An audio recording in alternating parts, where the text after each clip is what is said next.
ലൈവില് മഴ നനഞ്ഞ് എൻജോയ് ചെയ്യുകയാണ് സാബുമോനും അനുമോളും നമ്മുടെ നിവിനും. കഴിഞ്ഞ തവണ ഇതുപോലെ മഴ പെയ്തപ്പോൾ ഇതേ സംഭവം തന്നെ നടന്നില്ലേ.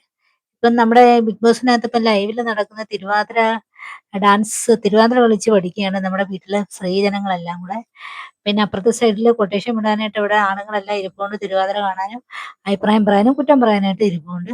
പിന്നെ നമ്മുടെ ജയിലിൽ കയറി നമ്മുടെ അനീഷേട്ടൻ ജയിലിൽ കയറി കിടപ്പുണ്ട്. അവിടെ ആ ചരിച്ചിട്ടിരിക്കുന്ന ഒരു ഇതുണ്ടല്ലോ, അതിലിങ്ങനെ ചാരി കിടന്നുകൊണ്ട് ഇവരുടെ തിരുവാതിര പ്രാക്ടീസ് കാണിക്കുകയാണ്.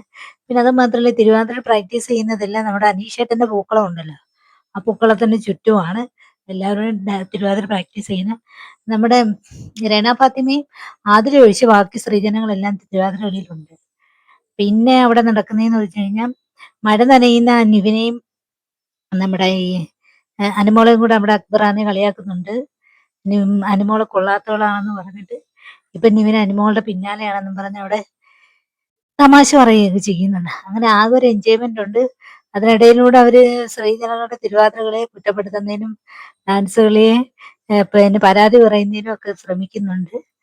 കൊള്ളാം, അത്യാവശ്യത്തിന് നല്ല രസമുണ്ട് ലൈവ് കാണാനായിട്ട്. ഒരു കളർഫുൾ ആയിട്ടുള്ള ഒരു പരിപാടി ഇപ്പൊ നടന്നുകൊണ്ടിരിക്കുന്നത്. എല്ലാവരും ലാലേട്ടൻ എപ്പിസോഡിന് വേണ്ടി വെയിറ്റ് ചെയ്യല്ലേ. അത്